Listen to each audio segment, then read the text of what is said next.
Rejection. That's what I'm going to talk about today.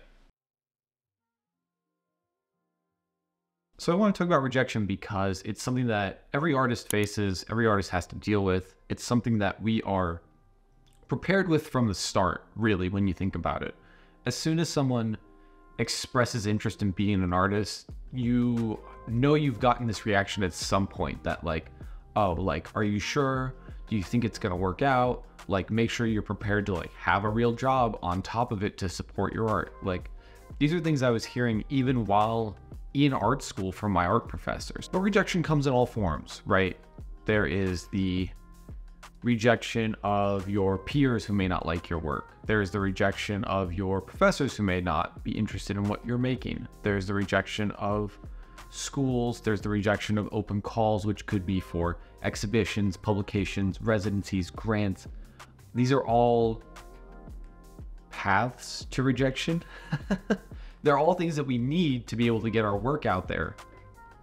And they're all things that can disappoint, reject, and push us away. One of the strategies that's been really effective for me in dealing with rejection is by having many applications out there, having applied to a lot of opportunities, a lot of open calls.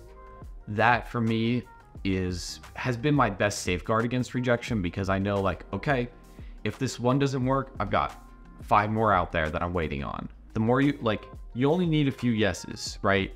We've all heard this before. You probably have listened to some business coach, self-help person. You've seen them on the internet that are just like, you only need one person to say yes. And it's like, yeah, sometimes it's true. Sometimes you need a lot of people to say yes. Art is a numbers game in that way also.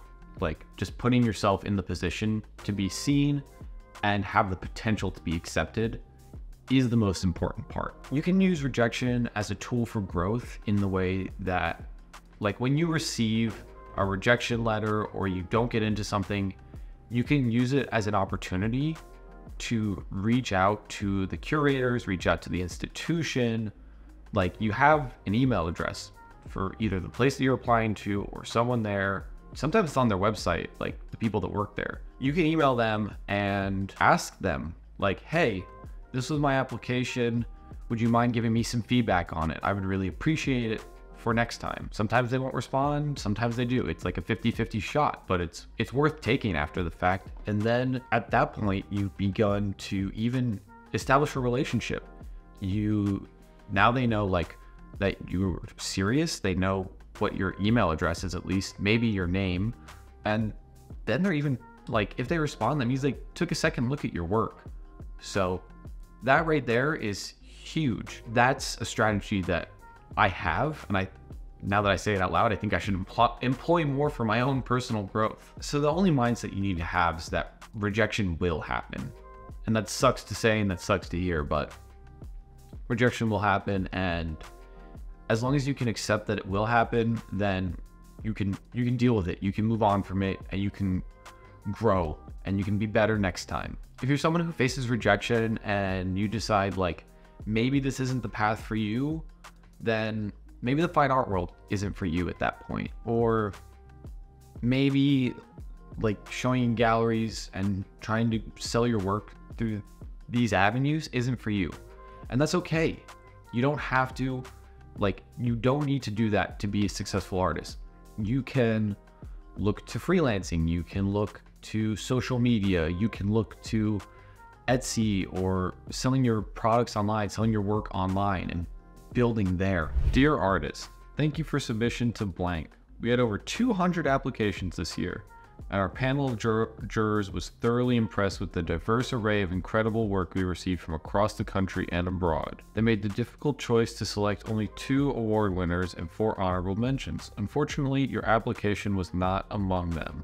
The lack of emotional intelligence by art institutions is astounding to me, because they're just sending out these generic mass emails for these open calls that they put out, and it comes across so cold when they all know how long it takes for artists to put together their work and get everything in place and submit it and make sure it's just right. They know that we agonize over the little details in every part of this application because we're all clawing, we're all chomping at the bit just to get the smallest bit of recognition, the smallest like opportunity to show at these institutions that most of the time we have to pay for, even if we don't get into. You heard how they started. It's like, dear artist, or hello, thank you for your submission. It's always just this mass email with everyone receiving it that's BCC'd. And it sucks. It's like big business. It's like, it's not culture. It's just doing what you need to do and moving on to the next step. And it can be hard because sometimes you feel like you're a really good fit for something. You feel like you're a really good candidate for a program or whatever you're applying for. And you put in the time to craft your statement. You put in the time to select your images. You put in the time to write your statement of purpose. You put in the time in your fucking studio becoming great at your craft. And to be waiting around for months, no heads up, no updates, no personality, just to receive an email like that at the last minute when you think you've given up and forgotten about it, you receive that just to remind you that, yeah, you didn't get it like you thought you would. You have to apply it to a lot of things. You have to apply to so many things that you feel sick to the point that like your statement feels so generic and like programmed. But that's also good. It means that like you've locked in your statement. It means that you've locked in your image selection. It means that you are going through the motions and you know what works really well for you. And it trains you to constantly evaluate, constantly look at what you're making and writing and putting out there. But if you're only doing that once, twice a year, then you're not getting that experience. You're not getting that repetition. You're not getting the discipline in that you need to get the work done and to be seen. Don't get discouraged at that point. Just apply to more things. The more things you apply to, the more people you interact with. But if there's anything positive to take away from it, it's that like, because it is such a part of like the everyday experience that you are free in that way. You don't have to worry about it because you know it's gonna happen.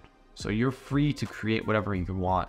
You're free to do whatever you want as a result. And if the acceptance comes now, fine. If it doesn't, great. It'll come later, maybe.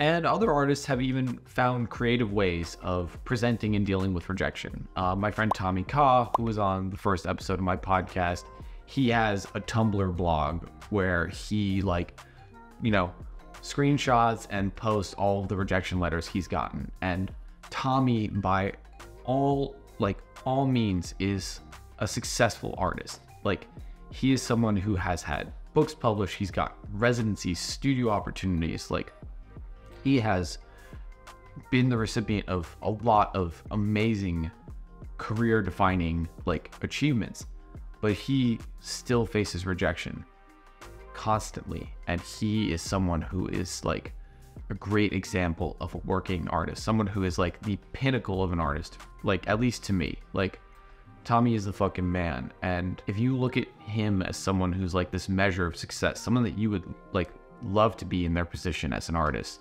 to have like the same list of accomplishments, like that comes with a lot of rejection, that comes with a lot of applications. He's really inspiring in that way. So definitely check him out.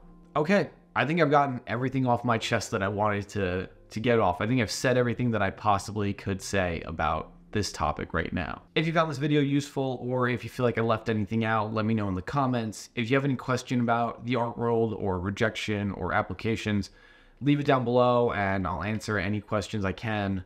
And yeah, I'll catch you guys in the next video. Don't forget to like, comment, subscribe, do the whole thing. I appreciate you, and shout out to everyone who subscribed, because I didn't think I would hit 200 subs so quick. So I appreciate you all, and I'll see you in the next one.